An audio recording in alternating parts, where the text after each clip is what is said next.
Dans le cadre des élections fédérales, la Chambre de commerce et d'industrie Saguenay-Lac-Fjord interroge un candidat de chacun des partis afin de connaître sa vision économique. Notez que le choix du candidat a été déterminé par le parti lui-même. Tous ont reçu les mêmes questions touchant 3 secteurs spécifiques: les grands projets et l'environnement, la main-d'œuvre et l'économie.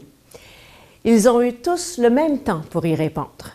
L'enregistrement des capsules s'est déroulé le 3 septembre. Bonne écoute!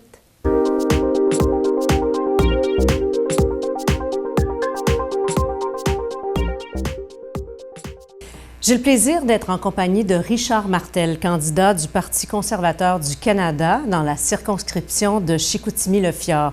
Bonjour, Monsieur Martel. Oui, bonjour. Monsieur Martel, notre région a une forte base industrielle. L'appétit pour les grands projets est élevé au sein de la communauté d'affaires, mais aussi au sein de la population. Ceci étant, le respect de l'environnement est plus que jamais prioritaire et les promoteurs doivent se soucier de ces questions afin de permettre la réalisation des projets. Quelle est la vision précise de votre parti relative au développement économique et industriel de notre région? Oui, bonjour. Merci de pouvoir m'exprimer sur le sujet. Bon, premièrement, nous autres, notre vision, c'est que le Saguenay-Lac-Saint-Jean a tout, OK, pour accueillir les projets de développement économique. On a l'hydroélectricité.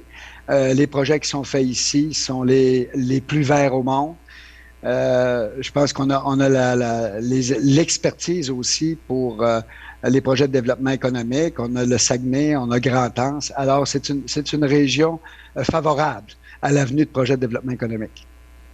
La voie maritime du Saguenay est, à l'instar de la voie maritime du Saint-Laurent pour le Québec, la colonne vertébrale du développement économique de notre région.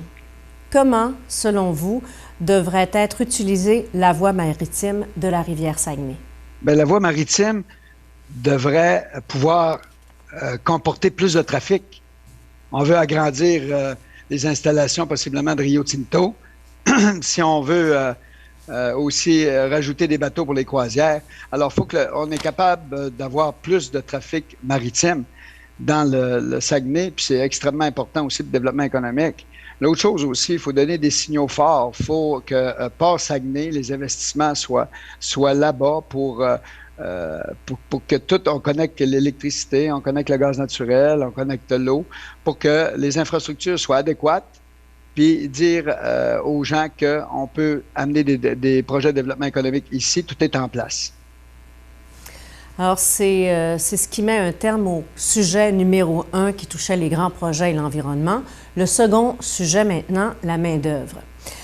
La région souffre d'une rareté de main-d'œuvre. Des commerçants doivent fermer la nuit, des entreprises voient leur développement freiné. Bref, il y a un nombre croissant d'entreprises de toute taille qui sont actuellement touchées par ce manque de travailleurs. Qu'est-ce que votre parti entend faire afin de répondre à cette problématique? D'abord, il faut favoriser le retour au travail. C'est bien important. Puis pour ce faire, il faut donner des incitatifs aux employeurs. Alors, pour les nouvelles embauches, une subvention salariale de 50 est offerte. L'autre chose aussi, c'est que l'allocation canadienne des travailleurs sera bonifiée. Puis ça, pour ceux qui ont le salaire minimum, là, ça veut dire 1 $ de plus de l'heure. Il faut donner plus de pouvoir au Québec aussi sur les travailleurs étrangers. Il faut réduire les délais, surtout au niveau de l'agriculture, au niveau des fermes. On a besoin de travailleurs rapidement, puis là, présentement, ils nous arrivent, puis les récoltes sont terminées. Alors, en donnant plus de pouvoir au Québec, il faut réduire les délais. Ça, c'est bien sûr. Vous en avez glissé quelques mots tout à l'heure. Comment le Saguenay pourrait tirer davantage profit de l'immigration? Comment rendre la région plus attractive? Oui, premièrement, rendre la région plus attractive, je pense qu'il faut travailler tout le monde ensemble aussi, à donner aux travailleurs étrangers un milieu adéquat aussi pour qu'ils se sentent confortables. L'autre chose, j'en ai parlé, c'est donner plus de pouvoir au Québec au niveau de l'immigration, puis aussi donner des pouvoirs à l'employeur. Parce que l'employeur, il forme ses employés, il les a pendant 3 ans. Ensuite de ça, il y a besoin d'une résidence permanente, puis déjà, il n'est plus consulté, il n'est plus dans le décor. Alors, à un moment donné, il faut impliquer l'employeur, même au niveau du parrainage. C'est lui qui connaît le plus ses employés. Troisième sujet maintenant, l'économie. La pandémie a engendré des dépenses importantes. Des mesures exceptionnelles ont dû être prises afin d'aider financièrement les travailleurs, les entreprises affectées par la crise.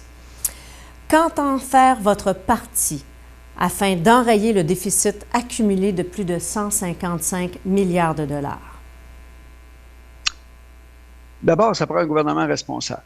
Hein? Il faut contrôler ces dépenses-là. Alors, il faut être capable de bien gérer nos dépenses. Ça, nous autres, notre Parti conservateur, on est les maîtres dans ça, parce qu'on sait qu'à la dernière récession en 2008, on était le meilleur pays du G7 à traverser ça.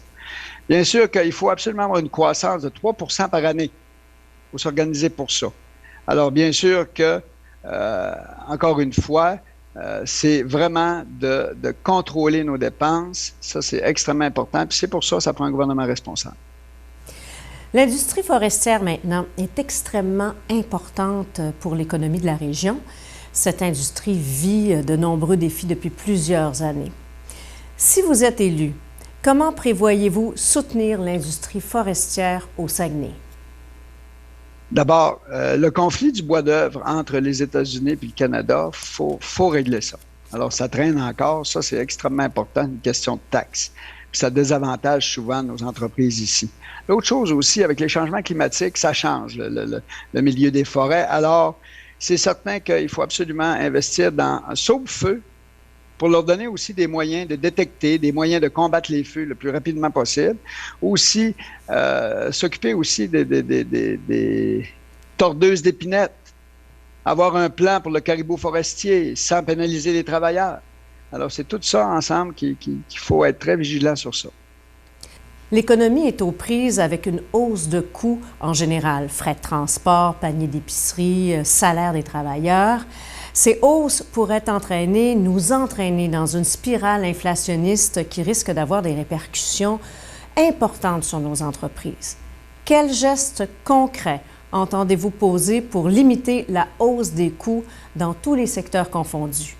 Il faut favoriser la concurrence. C'est quand on voit qu'il y a une entreprise ou un domaine a le monopole, c'est là qu'il y a un danger. Il faut être très éveillé à ça, aussi avoir des règles fortes justement pour, comme je vous dis, favoriser la concurrence. C'est pour ça que si on veut unifier le Canada, si on veut harmoniser le Canada aussi, il faut être capable de s'entendre à travers les provinces, puis possiblement travailler sur le libre marché entre provinces.